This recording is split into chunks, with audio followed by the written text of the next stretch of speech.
Assalamualaikum warahmatullahi wabarakatuh. Bismillahirrahmanirrahim. Alhamdulillahirabbil alamin. Wassalatu wassalamu ala sayyidina Muhammadin wa ala alihi wa sahbihi ajma'in. Amma ba'du. Faqad qala al-musannif rahimahullahu ta'ala wa nafa'ana bi 'ulumihi wa bi barakatihi fid dharain amin ya rabbal alamin. Sahabat Jasirat yang kami hormati, kaum muslimin dimanapun Anda berada, alhamdulillah bersyukur kepada Allah pada kesempatan ini kita bisa bertemu kembali dalam kajian Fathul Qorib makna pesantren sampai kepada pembahasan sunnah-sunnahnya mandi. Setelah sebelumnya kita membahas tentang kewajiban-kewajiban atau fardu-fardu yang harus dipenuhi bagi kita yang hendak melakukan mandi besar. Mudah-mudahan kajian kita ini senantiasa diberi keberkahan oleh Allah dan bermanfaat bagi kita semua di dini wa dunya wal akhirah, amin ya rabbal alamin. Sahabat Jasirat yang kami hormati, kaum muslimin dimanapun Anda berada, baik, mari kita mulai kajian kita. Bismillahirrahmanirrahim.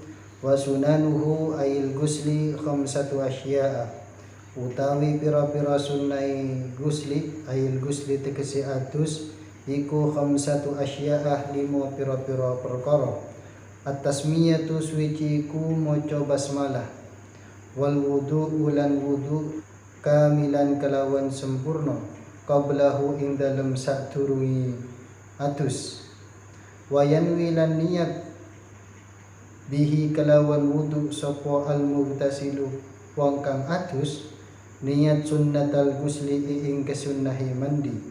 In tajarradat lamun sepi apa jinabatuhu jinabai mughtasil anil hadasil asgari saking hadas cilik. Wa illa lan lamun ora tajarradat jinabatuhu nawa moko niat sapa mughtasil bihi kelawan wudu al asgara ing ngilangaken hadas cilik. Oke, sahabat Jasirat yang kami hormati, di sini kita akan membahas tentang sunnah-sunnahnya mandi atau kesunahan mandi yang dapat kita peroleh ketika kita melakukan mandi besar. Di sini musannif menyebutkan ada 5. Jadi sunnahnya mandi itu sebanyak 5 perkara yang disebutkan oleh musannif. Yang pertama yaitu membaca basmalah. Sama seperti perbuatan baik yang lain, yaitu kita sunnah mengawali perbuatan tersebut dengan Bismillahirrahmanirrahim atau dengan menyebut basmalah. Tentu di sini mughtasil apabila hendak melakukan kesunahan mandi berupa basmalah, membaca bismillah, maka dia tidak diperkenankan niat membaca, tetapi dia harus berniat di dalam hatinya untuk berzikir. Karena bismillah adalah bagian daripada Al-Quran dan orang yang junub haram membaca Al-Quran. Kira-kira seperti itu sahabat Jasirat yang kami hormati. Maka bagaimana kita bisa melakukan kesunahan tasmiyah, yang mana tasmiyah atau basmalah itu adalah bagian daripada Al-Quran? Maka di syarahnya Hasyi Al-Bajuri dijelaskan, hendaklah mughtasil yang ingin melaksanakan kesunahan tasmiyah, dia berniat ketika membaca basmalah, dia berniat zikir. Seperti itu, tidak boleh berniat untuk membaca Al-Quran, karena itu adalah bagian yang diharamkan bagi orang yang sedang junub membaca Al-Quran. Kira-kira seperti itu. Wal wudu'u kamilan, dan sunnah juga bagi mughtasil yang mau melakukan mandi besar, wudu secara sempurna. Jadi wudhu secara sempurna, mulai dari membasuh wajah sampai membasuh kaki, itu dilakukan sebelum dia melakukan mandi besar. Kenapa di sini kok dipertegas kamilan? Karena ada cara yang bisa dilakukan oleh mughtasil ketika berwudhu. Boleh dia berwudhu di awal sebelum melakukan mandi besar bagian separuh, sebagian wajah dan tangan, kemudian disempurnakan nanti ketika dia melakukan mandi besar, itu boleh juga dan menghasilkan kesunahan juga. Namun cara yang paling afdal yaitu wudhu terlebih dahulu secara sempurna, tidak separuh-separuh tapi secara sempurna, mulai dari membasuh wajah sampai membasuh kaki, baru dia melakukan mandi besar. Kira-kira seperti itu sahabat Asyrad yang kami hormati, yang dimaksud dengan wal wudu'u kamilan qablahu. Nah, pertanyaannya, niat seperti apa wudu itu? Karena di depan sudah dibahas tentang niat-niatnya wudu. Nah, di sini dijelaskan oleh syarah wa yanwi bihil mughtasilu sunnatal ghusli. Maka orang yang mandi besar itu ketika berwudu untuk kesunahan mandi besar, dia niatnya wudu untuk kesunahan mandi besar, atau niat wudu karena kesunahan mandi besar. Kira-kira seperti itu sahabat Asyrad yang kami hormati. Jadi niat yang dilakukan dan dilafalkan di dalam hati kita ketika kita berwudu untuk melakukan mandi besar adalah niat wudu karena kesunahan mandi besar. Kira-kira seperti itu. In tajarradat jinabatuhu anil hadasil asghari. Niat wudu untuk mandi besar itu, untuk kesunahan mandi besar itu dilakukan oleh mughtasil. Mughtasil di sini adalah orang yang mandi besar. Apabila mughtasil ketika dia junub, dia tidak hadas kecil. Begitu. Tidak mempunyai hadas kecil, hanya junub saja. Misalnya ada seseorang punya wudu, kemudian dia melihat sesuatu yang membuat syahwatnya memuncak sehingga dia keluar mani atau keluar sperma, maka dia itu kan mempunyai hadas besar tapi masih mempunyai wudu, atau tidak mempunyai hadas kecil maksud saya. Maka jika seperti itu, dia menggunakan niat seperti yang disampaikan di awal, yaitu niat wudu untuk kesunahan mandi. Tetapi seperti umumnya apabila mughtasil tersebut di samping mempunyai hadas besar plus mempunyai hadas kecil, maka niat wudu yang dia lakukan adalah untuk menghilangkan hadas kecil. Nawa bihil asghar wa illa nawa bihil asghar. Apabila mughtasil di samping mempunyai hadas besar plus mempunyai hadas kecil, maka wudu untuk kesunahan mandi itu diniati dengan menghilangkan hadas kecil. Kira-kira seperti itu sahabat Asyrad yang kami hormati. Baik, kita lanjutkan. Wa imrarul yadi lan melakuaken tangan alama ing atase perkara wa salat kang tumeka apa yad ilaihi maring ma bayani ma minal jasadi saking jasad. Wa yu'abbaru lan digawe ibarat an hadzal imrari saking iki lan melakuaken apa bidalki kelawan gosok. Wal muwalatu lan nuli-nuli wasubika lan wis dhisik apa maknaha maknani muwalah fil wudu'i ing dalem wudu. Wa taqdimul yumna lan andhesiaken bagian kang tengen min syaqqaihi saking sigar lurune mughtasil alal yusra ngalahaken bagian kang kiwa. Oke sahabat Asyrad yang kami hormati, mari kita bahas terlebih dahulu kemudian kesunahan mandi yang disebutkan di dalam kitab Fathul Qarib ini yang dapat diperoleh bagi siapa saja yang melakukan mandi besar, yaitu menjalankan tangan terhadap jasad yang mampu digapai oleh tangan mughtasil.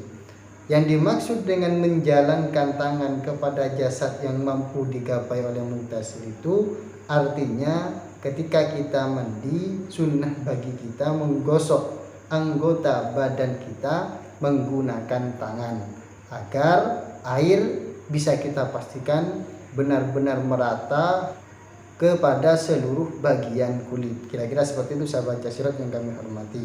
Jadi sunnahnya bagi kita setelah kita membasuh badan atau menyirami badan kita satu kali, sunnah bagi kita itu menggosok seluruh anggota badan kita menggunakan tangan sampai kepada daerah-daerah yang bisa dijangkau oleh tangan.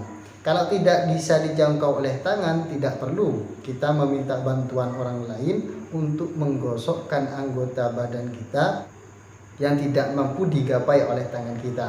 Jadi kesunahan imrarul yad di sini adalah kepada anggota badan yang bisa digapai oleh tangan kita. Tidak perlu kita meminta bantuan orang lain untuk menggosokkan anggota badan kita hanya sekedar untuk mendapatkan kesunahan mandi. Itu tidak perlu, sahabat Yasirat yang kami hormati.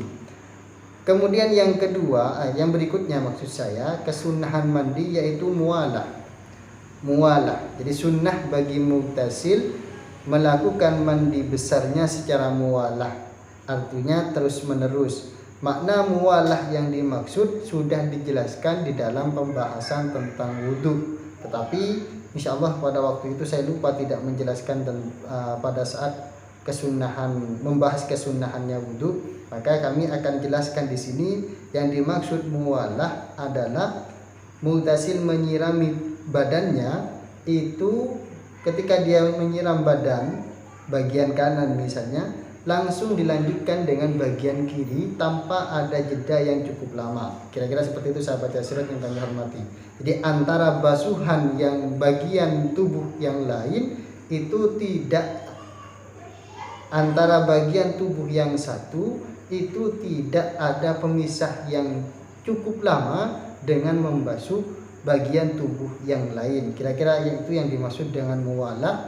Atau kriteria yang berikutnya, antara anggota satu gitu, misalnya kita membasuh anggota sebelah kanan terlebih dahulu, langsung setelah itu kita membasuh anggota sebelah kiri sebelum air yang ada di anggota badan kita yang sebelah kanan itu mengering. Kira-kira seperti itu sahabat Yasirat yang kami hormati.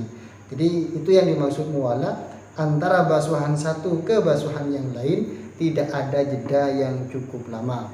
Lamanya di sini sesuai dengan perkiraan kita ketika kita mengukur orang mandi begitu. Jadi lama normalnya, lumrahnya itu tidak bisa kita tentukan dengan waktu karena masing-masing kejadian itu lamanya itu beda-beda.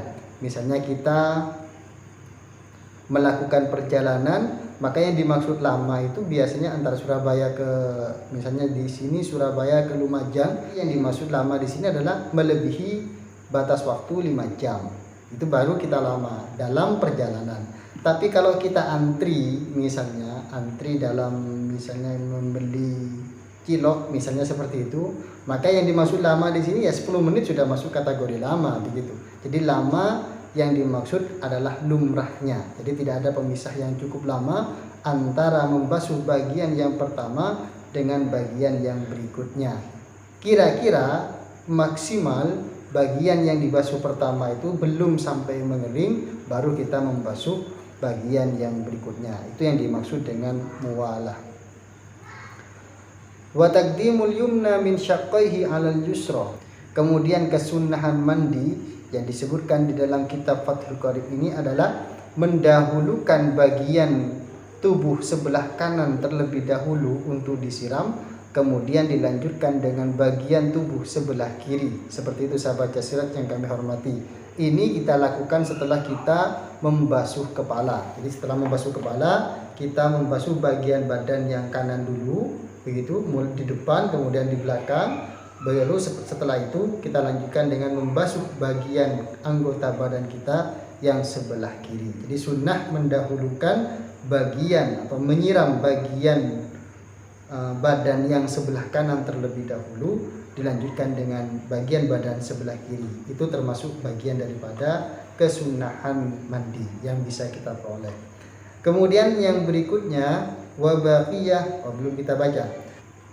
Wa baqiyalan sekari min sunanil gusli, saking pira-pira sunnahi atus apa umurun madhkuratun, pira-pira perkara kang disebut fil mabsutati ing dalam pira-pira kitab kang didawaaken atau kang dibeber keterangane. Minha iku setengah saking umurun madhkuratun iku at-taslisu ngaping 3 wa takhlilus sya'ri lan nyela-nyelai rambut. Dan kata musannif di dalam kitab Fathul Qoribnya dijelaskan masih ada kesunahan-kesunahan mandi yang bisa kita peroleh selain yang disebutkan oleh musannif, yang mana pembahasan tentang kesunahan mandi yang lebih banyak itu, lebih detail itu bisa sampean jumpai atau bisa kita jumpai di dalam kitab-kitab yang lebih detail pemaparannya, lebih detail pembahasannya. Karena kitab takrib atau Fathul Qorib ini sifatnya mukhtasar, maka hanya menyebutkan beberapa poin penting saja. Begitu. Jadi kalau kita mau ingin tahu lebih banyak kesunahan-kesunahan mandi yang dapat kita peroleh ketika kita melakukan mandi besar, bisa kita cek di dalam kitab yang memang lebih luas pembahasannya, lebih detail. Namun di sini di dalam kitab Fathul Qorib masih dijelaskan apa saja di antara umurun madhkuratun itu. Di antaranya yaitu at-taslisu. Jadi mughtasil sunnah menyirami anggota badannya ketika dia mandi yaitu sebanyak 3 kali. Basuhan pertama sudah selesai merata, baru kita lanjutkan basuhan yang kedua, baru yang ketiga. Misalnya contoh membasuh bagian kanan terlebih dahulu. Setelah merata sebagian kanan basuhan pertama, baru kita lanjutkan basuhan yang kedua, baru yang ketiga. Setelah itu baru kita membasuh anggota badan kita yang sebelah kiri. Itu yang dimaksud dengan taslis. Kalau kita ingin mendapatkan semuanya, taqdimul yumna plus taslis. Kira-kira seperti itu sahabat Yasrat yang kami hormati. Kemudian di antara kesunahan mandi yang dapat kita peroleh, yang harus kita niati karena sunnah, bukan karena tabiat atau kebiasaan saja, yaitu menyela-nyelai rambut. Jadi ketika kita mandi sunnah kepala kita gosok-gosok, lebih-lebih pakai sampo kalau sekarang gitu. Itu adalah kesunahan-kesunahan yang dapat diperoleh bagi kita yang hendak melakukan mandi besar. Jadi sunnah menyela-nyelai rambut, atau lebih maksimalnya menurut kami bisa sampean membawa sisir untuk disisir rambutnya agar rapi, agar mempermudah air masuk kepada seluruh bagian-bagian kepala yang harus dibasuh. Kira-kira seperti itu sahabat Yasrat yang kami hormati, pembahasan kita tentang sunnah-sunnahnya mandi yang dapat kita peroleh ketika kita melakukan mandi besar. Oke, cukup sekian pembahasan kita, kurang lebihnya sangat kami mohon maaf. Nanti kita akan membahas tentang mandi-mandi yang disunnahkan di dalam Islam. Sekian, wassalamualaikum warahmatullahi wabarakatuh.